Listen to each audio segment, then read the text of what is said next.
Okay, so they are all in the stable, but it's not like a stable in there unless you're a dwarf. And then you think it's a stable. You think it's dark. You think the delicious food that you have to eat is really just old, moldy turnips and cabbage leaves and dirty water from a trough, but really it's much better than that. But Aslan said they don't want to be taken in or tricked, and so they won't let anyone take them out or free them. They've chosen to believe that this is still a dark stable. And then he yells time really loudly, and the door of the stable flies open. Chapter 14. Night falls on Narnia. That's actually one of the things that was maybe going to be the title of this book, Night Falls on Narnia. They all stood beside Aslan on his right side, and they looked through the open doorway. The bonfire had gone out. On the earth, all was blackness. In fact, you couldn't have told that you were looking into a wood if you hadn't seen where the dark shapes of the trees ended and the stars began. But when Aslan had roared yet again, out on their left they saw another black shape. That is, they saw another patch where there were no stars. And the patch rose up higher and higher, and it became the shape of a man, the hugest of all giants. They all knew Narnia well enough to work out where he must be standing. He must be on the high moorlands that stretch away to the north beyond the river Shribble. Then Jill and Eustace remembered how once long ago, in the deep caves beneath those moors, they had seen a great giant asleep, and they had been told that his name was Father Time, and that he would wake on the day the world ended. That was in Silver Chair. Do you remember that? Yes, said Aslan, though they hadn't spoken. While he lay dreaming, his name was Time. Now that he is awake, he will have a new one. Then the great giant raised a horn to his mouth. They could see this by the change of the black shape he made against the stars. After that, quite a bit later, because sound travels so slowly, they heard the sound of the horn, high and terrible, yet of a strange, deadly beauty. Immediately, the sky became full of shooting stars. Even one shooting star is a fine thing to see, but these were dozens, and then scores, and then hundreds, till it was like silver rain, and it went on and on. And when it had gone on for some while, one or two of them began to think that there was another dark shape against the sky as well as the giants. It was in a different place, right overhead, up in the very roof of the sky, as you might call it. Perhaps it's a cloud, thought Edmund. At any rate, there were no stars there, just blackness. But all around, the downpour of stars went on, and then the starless patch began to grow, spreading further and further out from the center of the sky. And presently, a quarter of the whole sky was black, and then a half of it. And at last, the rain of shooting stars was going on only low down near the horizon. With a thrill of wonder, and there was some terror in it too, they all suddenly realized what was happening. The spreading blackness was not a cloud at all. It was simply emptiness. The black part of the sky was the part in which there were no stars left. All the stars were falling. Aslan had called them home. The last few seconds before the rain of stars had quite ended was very exciting. Stars began falling all around them, but stars in that world are not the great flaming globes that they are in ours. They're people. Edmund and Lucy had once met one. Do you remember which book it's in? There's actually two of them. Corey, the magician who was where the Dufflepuds were, right? And then Prince Caspian married Ramandu's daughter, and he was a retired star. Anyway, so stars in that world are people. So now they found showers of glittering people, all with long hair like burning silver and spears like white hot metal, rushing down to them out of the black air, swifter than falling stones.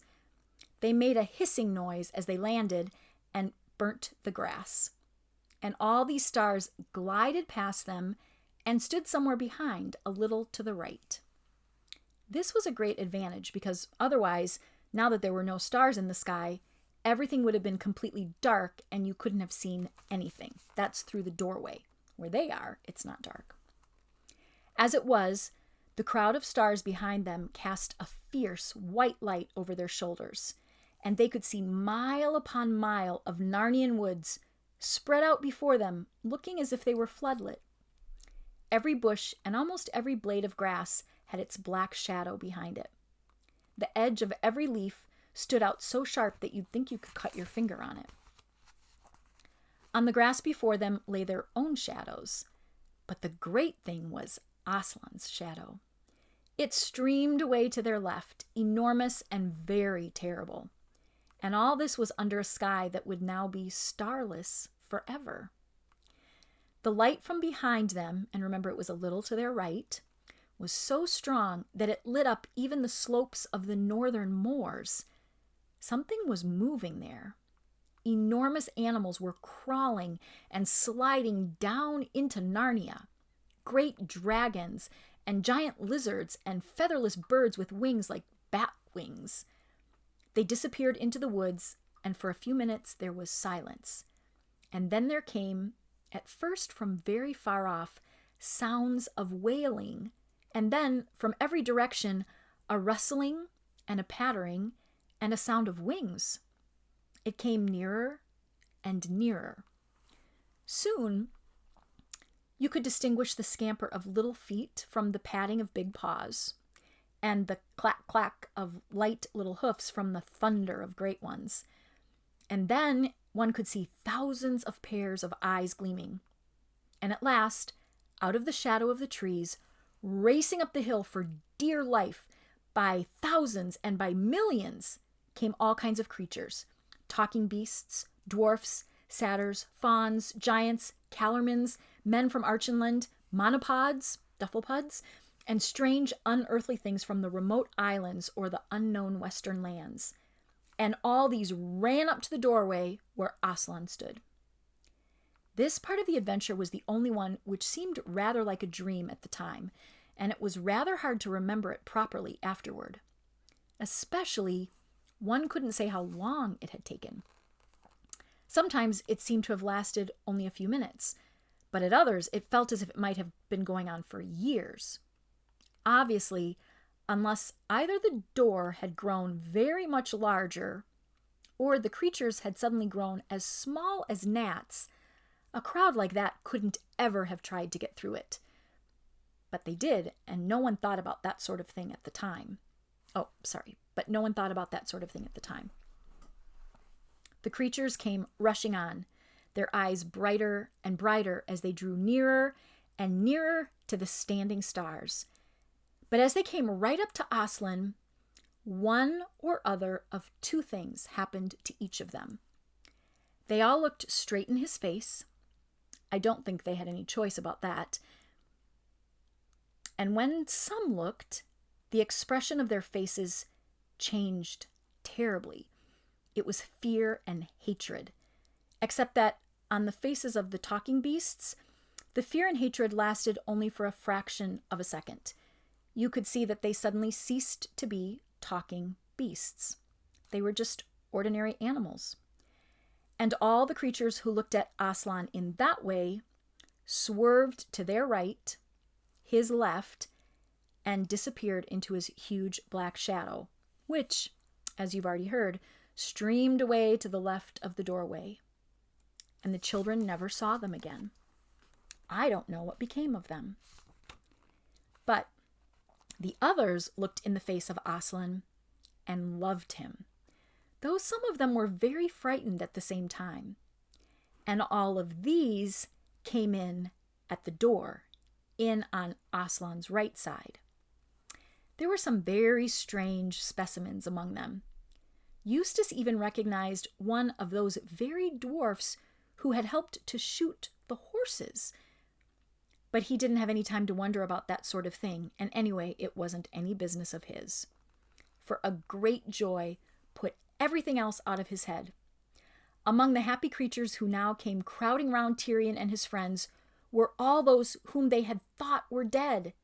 There was Runewit the centaur, and Jewel the unicorn, and the good boar, and the good bear, and Farsight the eagle, and the dear dogs, and the horses, and Poggin the dwarf. Okay, so this is just one of the stars. And you can see what happens here. There's Aslan right in the doorway. And the ones who look on him with hatred and fear, they go off this direction into his shadow and they don't know where they end up. They never see them again. And the other ones come into the doorway where they are.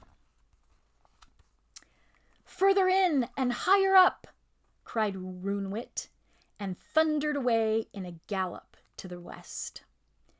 And though they didn't understand him, the words somehow set them tingling all over. The boar grunted at them cheerfully.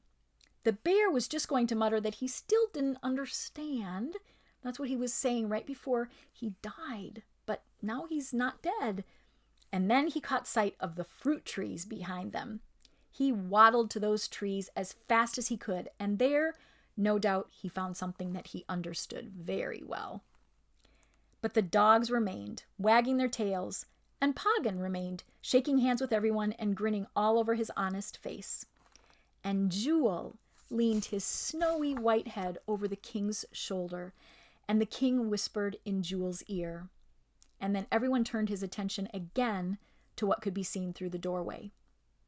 The dragons and the giant lizards now had Narnia to themselves. They went to and fro, tearing up the trees by the roots and crunching them up as if they were sticks of rhubarb. Minute by minute, the forests disappeared. The whole country became bare, and you could see all sorts of things about its shape, all the little humps and the hollows, which you'd never noticed before. The grass died. Soon, Tyrion found that he was looking at a world of bare rock and earth. You could hardly believe that anything had ever lived there. The monsters themselves grew old, and they lay down and died. Their flesh shriveled up, and their bones appeared. Soon they were only huge skeletons that lay here and there on the dead rock, looking as if they had died thousands of years ago. For a long time, everything was still. At last, something white, a long, level line of whiteness that gleamed in the light of the standing stars, came moving toward them from the eastern end of the world. A widespread noise broke the silence. First it was a murmur, then a rumble, and then a roar. And now they could see what it was that was coming and how fast it came. It was a foaming wall of water. The sea was rising. In that treeless world, you could see it very well. You could see all the rivers getting wider and the lakes getting larger, and separate lakes joining into one big lake, and valleys turning into new lakes, and hills turning into islands, and then those islands vanishing.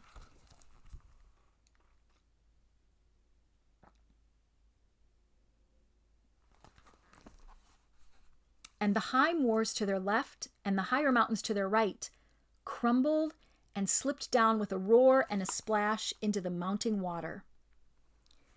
And the water came swirling up to the very threshold of the doorway, but it never passed it, so that the foam splashed onto Aslan's forefeet. All now was level water from where they stood to where the waters met the sky. And out there it began to grow light.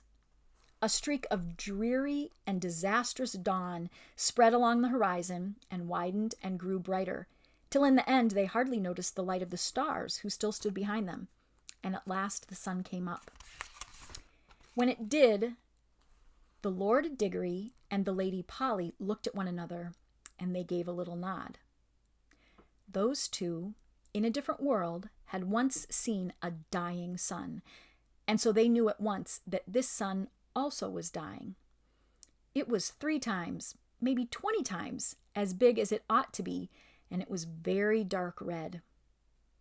As its rays fell upon the great time giant, he turned red too. And in the reflection of that sun, the whole waste of those shoreless waters looked like blood. Then the moon came up, quite in her wrong position, very close to the sun, and she also looked red. And at the sight of her, the sun began shooting out great flames like whiskers or snakes of crimson fire toward her. It's as if he were on an octopus, trying to draw her to himself in his tentacles. And perhaps he did draw her. At any rate, she came to him, slowly at first, but then more and more quickly, till at last his long flames licked round her, and the two ran together and became one huge ball, like a burning coal. Great lumps of fire came dropping out of it into the sea, and clouds of steam rose up. Then Aslan said, "Now make an end." The giant threw his horn into the sea, and then he stretched out one arm. It looked very black and thousands of miles long, because it's just a big shadow.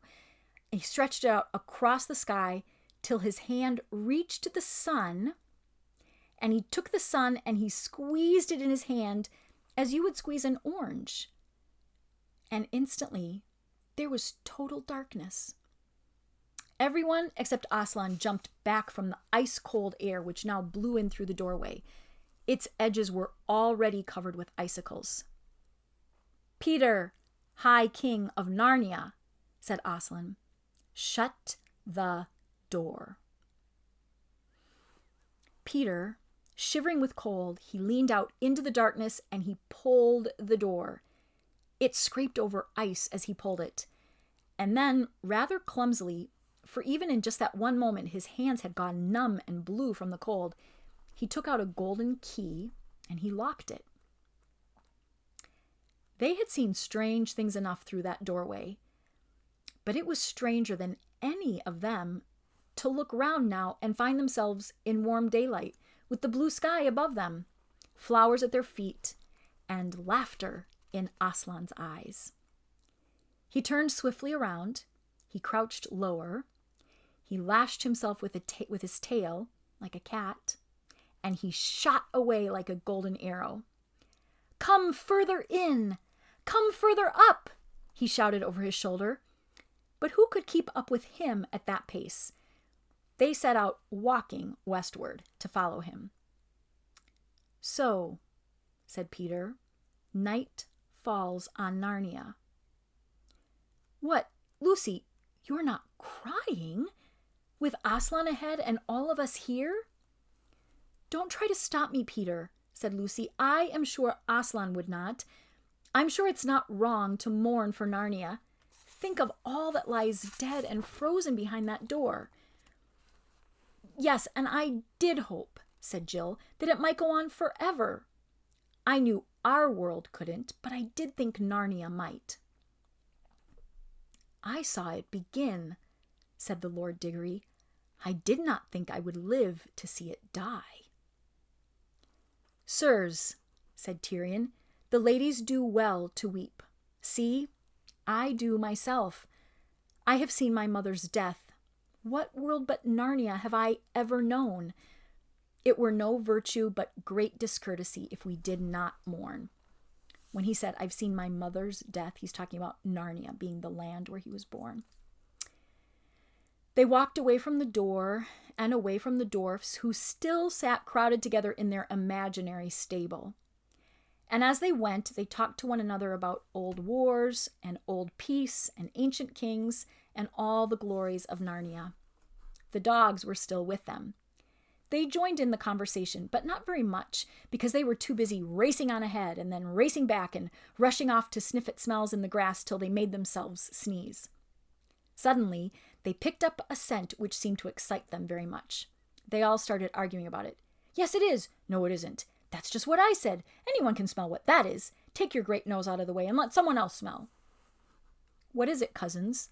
said Peter. Remember how they always called the animals their cousins? "A Calorman, sire," said several dogs at once. Lead on to him then, said Peter. Whether he meets us in peace or war, he shall be welcome.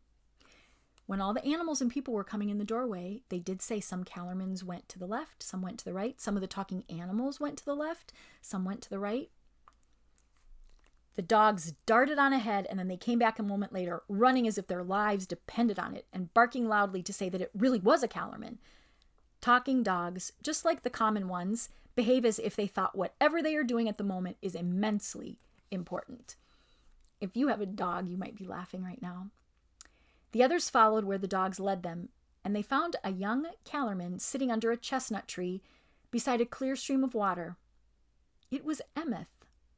He rose at once and bowed gravely. There he is.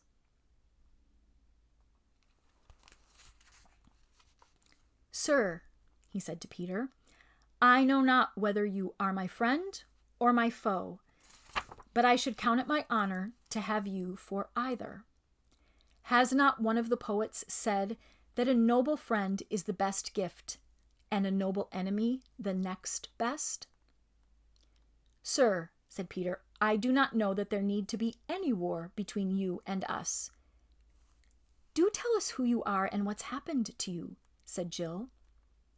If there's going to be a story, let's all have a drink and sit down, barked the dogs. We're quite blown, because they'd been running so much.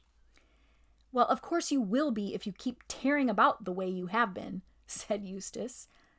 So the humans sat down on the grass, and when the dogs had all had a very noisy drink out of the stream, they all sat down, bolt upright, panting, with their tongues hanging out of their heads a little on one side to hear the story. But Jewel remained standing, polishing his horn against his side, which was just how we saw him when we first met him. That's the end of chapter 14.